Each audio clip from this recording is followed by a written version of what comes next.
Eh bien, moi je trouve qu'on est vraiment bien installé à bord de ce modèle Y.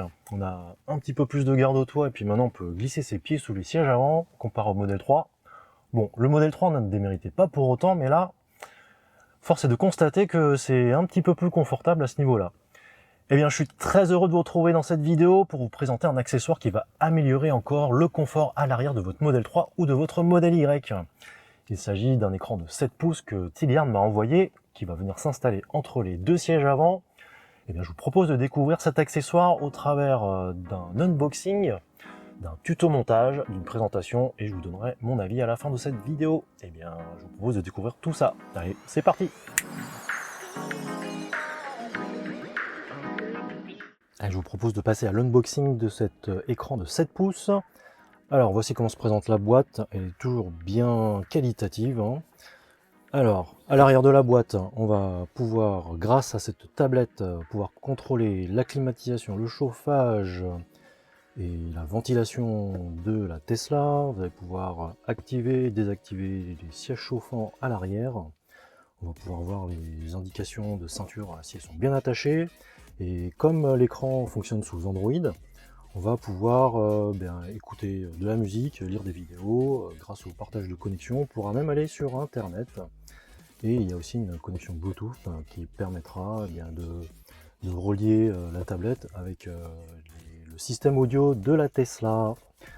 Voilà, donc c'est bien un écran de 7 pouces. Techniquement, il y a 32 Go de stockage avec 2 Go de RAM. On a une dalle LCD de type IPS.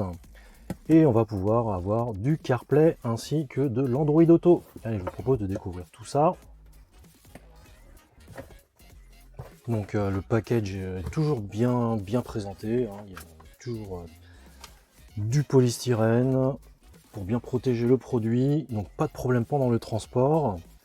Donc là, petite carte de garantie. Il y a un petit manuel rapide, hein, pour montrer les possibilités de cet écran. Hop. Voilà, je vous montrerai plus en détail dans la vidéo, un peu plus loin. Dans cette partie-là, il y a tout le câblage nécessaire pour relier l'écran à la Tesla.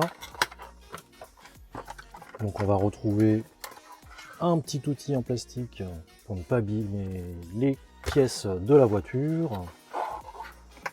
On va avoir ce câble-là qu'on va relier sur la prise ODB qui se trouve juste sous la ventilation, là, entre les deux sièges avant. Et ça, la nouvelle fonctionnalité pour pouvoir contrôler le siège passager avant. On va pouvoir régler l'inclinaison ainsi que l'avance et le recul du siège. Voilà, je vous montrerai comment relier tout ça à la tablette. Donc l'écran se trouve dans cette boîte.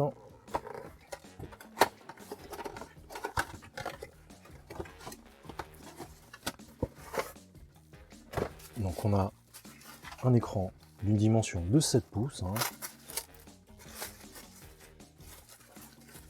c'est très bien emballé, très bien présenté. Voilà.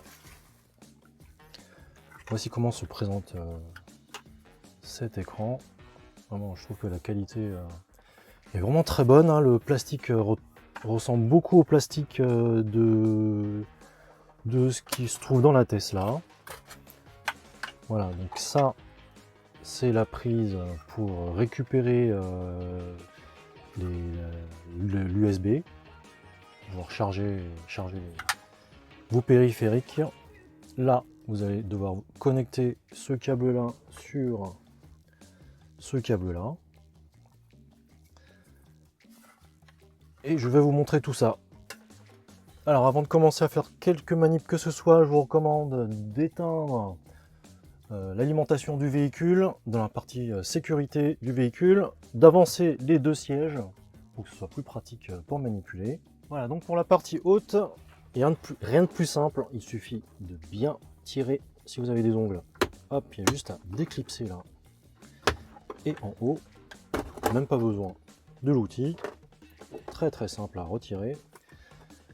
Donc là, comme vous voyez, il y a le câble USB qui est relié à la platine en dessous. Donc c'est ça qu'il va falloir débrancher et qu'on va venir connecter sur l'autre, sur la tablette. Ensuite pour la partie basse, il va falloir vous utiliser cet outil là pour déclipser juste la partie basse du véhicule. Là hop, là, comme je l'ai déjà fait, je vous montre comment c'est fait. C'est juste des clips, hein. On passe juste l'outil en dessous et hop, on fait levier. On fait levier comme ceci en passant en dessous et clac clac, on arrive à déclipser cette partie là, ce cache là. Voilà. Alors ensuite munissez-vous d'un tournevis Torx T20 pour enlever les deux vis Torx ici. Ce sera plus facile pour faire le câble management, faire le passage du câble. Hop, et on va pouvoir déclipser ce cache là.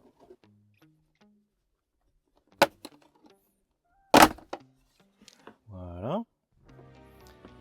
C'est juste des caches, des clips, hein, donc n'ayez pas peur de tirer dessus. Si vous tirez bien droit, vous ne risquerez pas de casser quoi que ce soit. Il faudra bien tirer dessus fermement.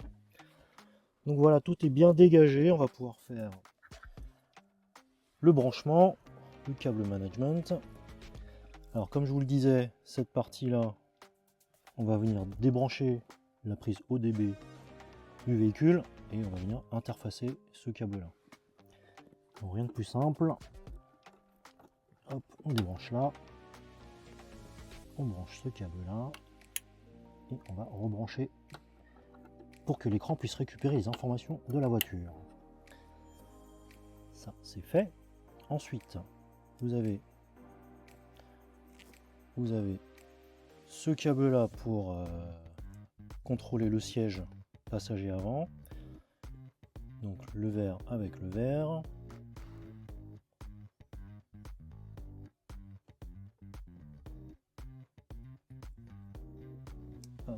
Pas de risque de se tromper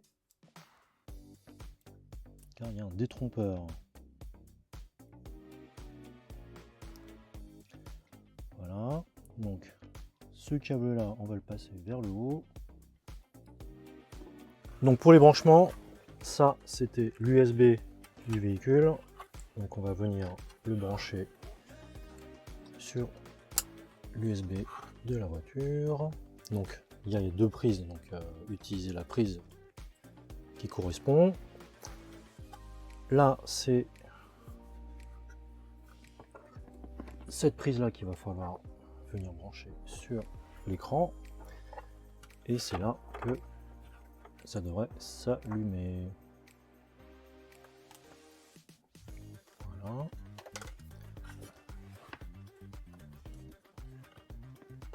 Donc je fais un peu de câble management pour éviter que ce soit trop long, trop de spaghettis.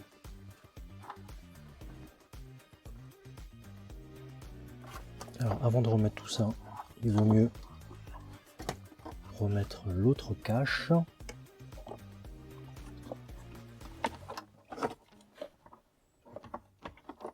Comme ceci. Voilà, je trouve que c'est plus pratique de retirer le cache en bas là, pour passer les câbles. On va bien se galérer. Et là, on va venir revisser le cache.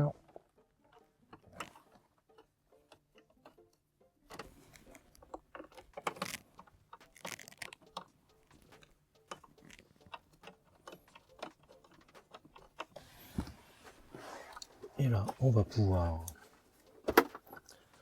mettre en place l'écran.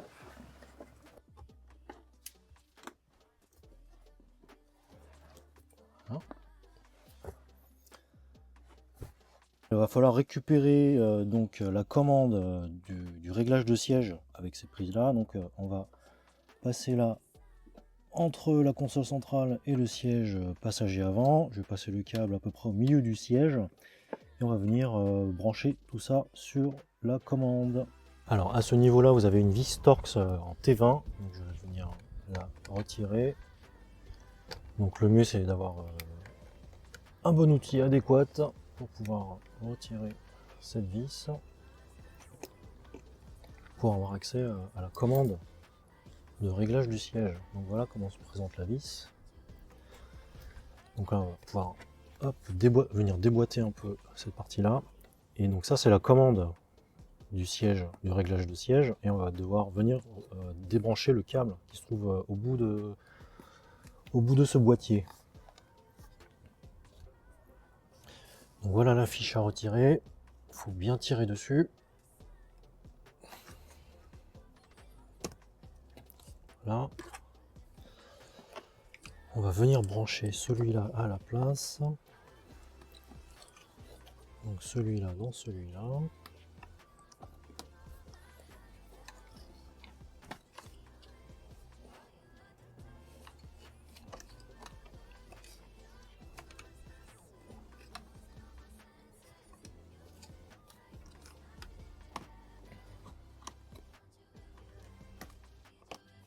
Voilà.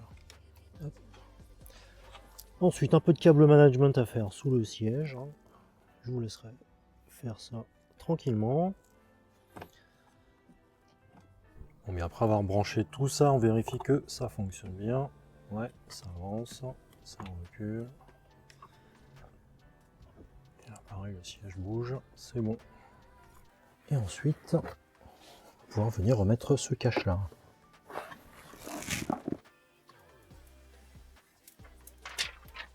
Tadam!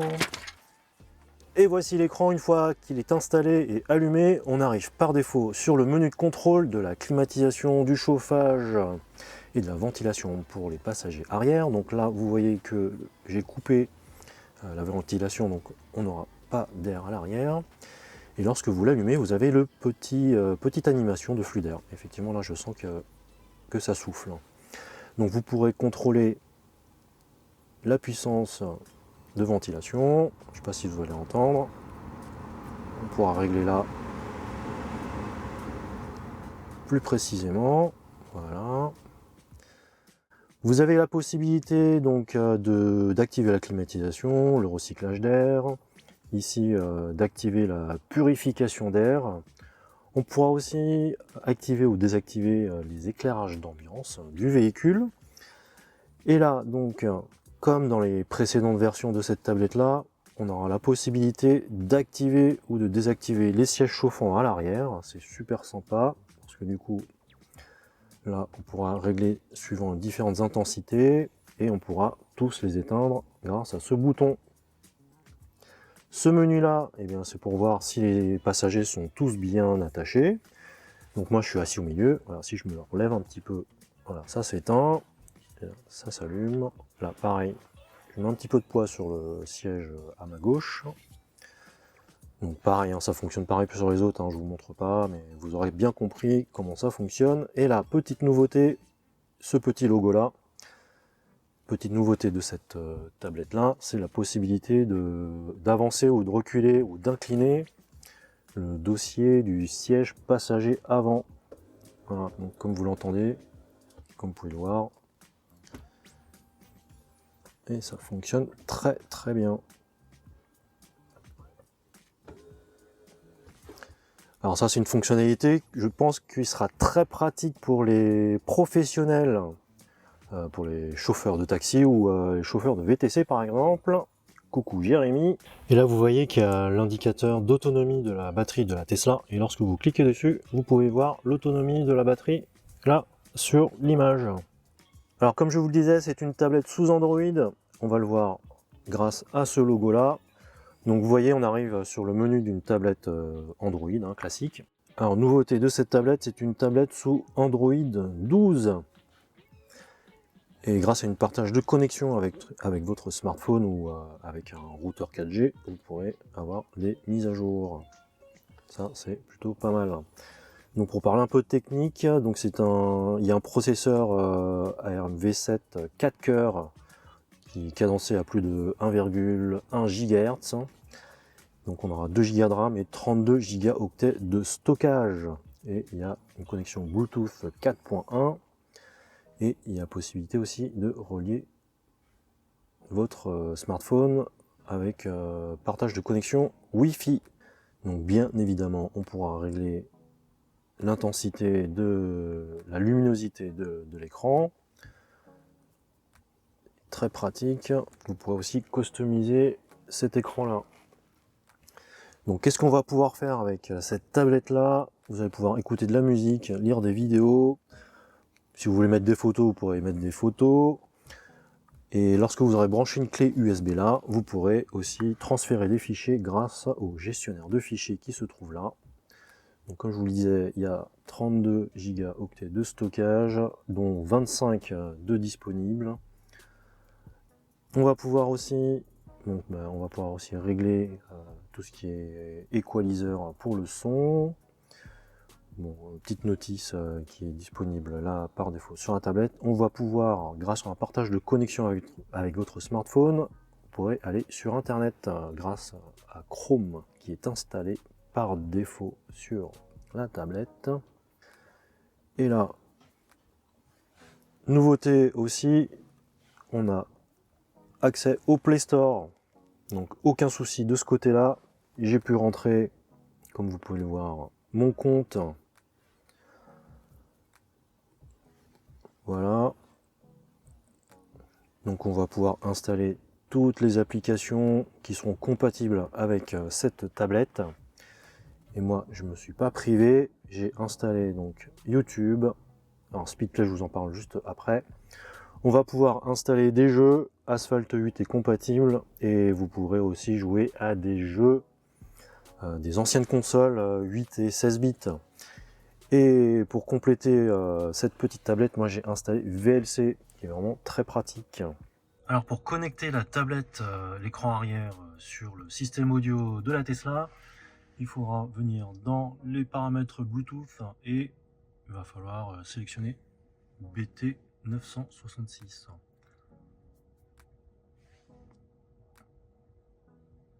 Voilà, là on est connecté. Bonjour à toutes et à tous, j'espère que vous allez bien. Je vous propose dans cette vidéo de découvrir la nouvelle Renault Mégane E-Tech. J'ai eu l'occasion de l'essayer pendant un petit week-end, donc je vous propose de la découvrir ensemble. Allez, c'est parti!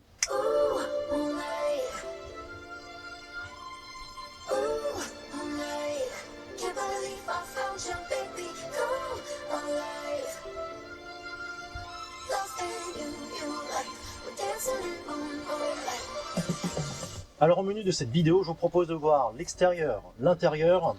Je vais vous donner mon ressenti à son volant et je vais vous dire ce que j'aime et ce que je n'aime pas dans cette Renault Mégane E-Tech. Et enfin, je vous donnerai une petite conclusion.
Et lorsque vous aurez appairé votre appareil Android avec la tablette, vous allez voir que Android Auto va se lancer automatiquement grâce à l'application Speedplay.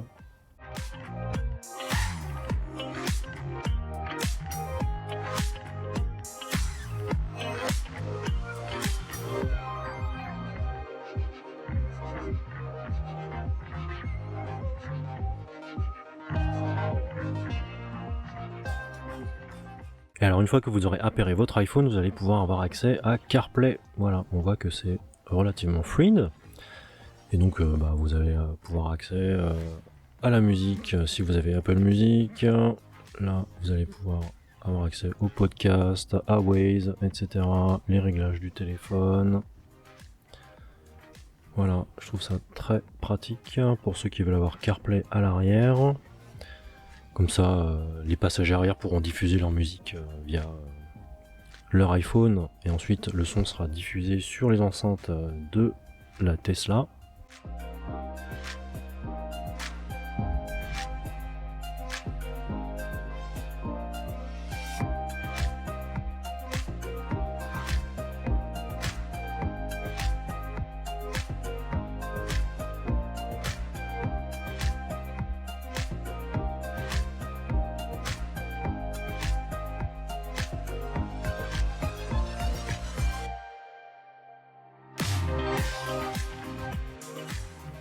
Et voilà le moment de vous dire ce que j'aime et ce que je n'aime pas sur cet accessoire de chez Tilliard. Bon, bien, commençons par ce que j'aime. Et moi, j'aime beaucoup le fait que ça fasse accessoire d'origine, en fait. Hein. On croirait que ça vient de série dans le véhicule. C'est très bien intégré. Les matériaux utilisés là sur le cache, le contour, ressemblent beaucoup au cache d'origine. Et le coloris est quasiment le même. Hein. Donc, on ne croirait pas que c'est une pièce rapportée dans le véhicule. Et bon, comme c'est le but de cet accessoire-là, eh bien, j'aime beaucoup le fait qu'on puisse avoir accès au réglage de confort depuis l'arrière. Là, le conducteur sera tranquille pour cela. Et deuxième chose que j'aime bien, alors comme c'est une tablette Android, comme je vous l'ai montré, eh bien, j'aime beaucoup le fait qu'on puisse installer des applications pour se divertir. Hein. Toutes les applications de VOD sont disponibles sur la tablette. D'ailleurs, pour Netflix et Disney+, je vous redirige sur le site de Tilliard dans la partie description pour l'installation de ces deux applications-là. Autrement, les autres applications s'installent depuis le Play Store. Bon, je vous mets tout ça de toute manière en description de ma vidéo. Alors, autre fonctionnalité que j'aime beaucoup sur cette tablette de 7 pouces, c'est la présence de CarPlay et de Android Auto. Bon, je vous avouerai tout de même que la pertinence d'avoir ces deux applications à l'arrière reste discutable, hein, mais bon, c'est tout de même appréciable de les avoir sur cette tablette. Alors, dernière chose que j'apprécie sur cet accessoire, c'est sa facilité d'installation. Alors moi, en tout et pour tout, j'ai mis une petite trentaine de minutes parce que j'ai dû placer les caméras pour vous faire ce tuto. Alors si vous suivez bien ce tuto, vous allez mettre une petite vingtaine de minutes, voire même moins. Et voilà le moment de vous parler des petits défauts, voire les choses qui fâchent sur cet appareil de 7 pouces. Alors le tout premier petit défaut que j'ai trouvé, c'est l'impossibilité d'orienter le flux d'air. Bon, ça c'est vraiment le tout premier petit défaut. Le deuxième défaut, je trouve dommage qu'on ne puisse pas brancher de casque audio, donc qu'il n'y ait pas de prise jack sur cet appareil-là. Et troisième défaut, bon après l'absence de haut-parleur intégré, ça peut dépanner, mais bon, je doute que la qualité audio soit excellente hein, sur ce type d'appareil là. Et alors, donc la seule manière de pouvoir entendre du son de la tablette, c'est de le relier en Bluetooth sur le système audio de la Tesla. Et alors, je ne sais pas si vous avez fait attention, je vous avais fait un petit sondage dans l'onglet communauté de ma chaîne YouTube, à savoir, est-ce que lorsque vous connectez votre smartphone ou une tablette en Bluetooth sur votre Tesla, est-ce que quand vous regardez une vidéo, vous constatez un décalage entre le son et l'image? Alors, je vous explique pourquoi je vous ai posé cette question-là. Parce que moi, quand j'avais ma Model 3 SR+, il y avait le MCU avec le processeur Intel Atom. Je n'avais pas de décalage entre le son et l'image quand je regardais YouTube depuis mon smartphone. Alors, certains vont me poser la question, mais pourquoi tu regardes YouTube sur ton smartphone? Parce que je trouvais que c'était beaucoup trop lent avec le processeur Intel Atom, et je voulais profiter du son du système audio de la Model 3. Et comme c'était plus rapide sur le smartphone, eh bien, je regardais YouTube sur le smartphone. Et maintenant que j'ai le processeur Ryzen à bord du modèle Y, eh bien, je regarde YouTube depuis le grand écran central. Alors vous avez été 57% à ne pas constater de décalage entre le son et l'image, et 43% à l'avoir constaté. Et moi je fais partie des 43%. Donc, alors je ne sais pas d'où vient le problème. Je ne pense pas que le problème vienne de la tablette de 7 pouces, parce que même en connectant un smartphone sous Android, sous iOS, ou alors en connectant une tablette, je constate aussi un décalage entre le son et l'image. Donc voilà. Je suppute que le problème vienne des nouvelles Tesla qui ont ce problème-là en fait de décalage audio. Donc cet écran de 7 pouces, je le recommande aux personnes. Faites le test avec votre smartphone ou une tablette, à voir si vous avez le décalage audio. si vous n'avez pas le décalage, cet accessoire-là est tout à fait recommandable. Par contre, si vous avez le décalage entre le son et l'image, là, ce sera un petit peu plus discutable, encore une fois. Là, on va pouvoir profiter des vidéos, on pourra lire des vidéos que via VLC. VLC, là, vous pourrez régler le décalage. Donc là, je n'ai pas eu de décalage du tout parce qu'on peut régler plus finement le décalage entre le son et l'image.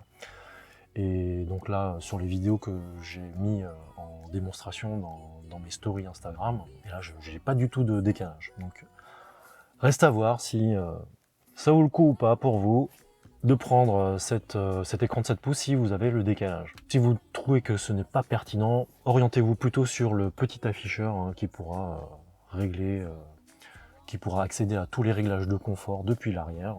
Je trouve que c'est un accessoire plus pertinent que cet écran-là. Après, à vous de voir hein, si vous souhaitez tout de même avoir cet écran-là de 7 pouces à l'arrière pour que les enfants trouvent les voyages moins longs là, en leur diffusant des vidéos via VLC. Ce sera à vous de voir. Voilà. En tout cas, n'hésitez surtout pas à utiliser mon code ERISTECH888 pour bénéficier de 18% sur tout le catalogue de chez Tilliard. Et alors cet écran, au moment où je tourne la vidéo, vous pourrez le toucher aux alentours de 315 € selon le taux de change. Et bien sûr ben voilà, la vidéo est terminée. N'oubliez pas de me lâcher un pouce, de me lâcher un commentaire, de cliquer sur la cloche pour ne pas rater ma prochaine vidéo. N'oubliez pas de vous abonner. Soutenez-moi grâce au lien d'affiliation qui se trouve en description de la vidéo. Et bien sur ce, je vous dis, prenez soin de vous, attention sur la route, et je vous dis à la prochaine. Allez, salut!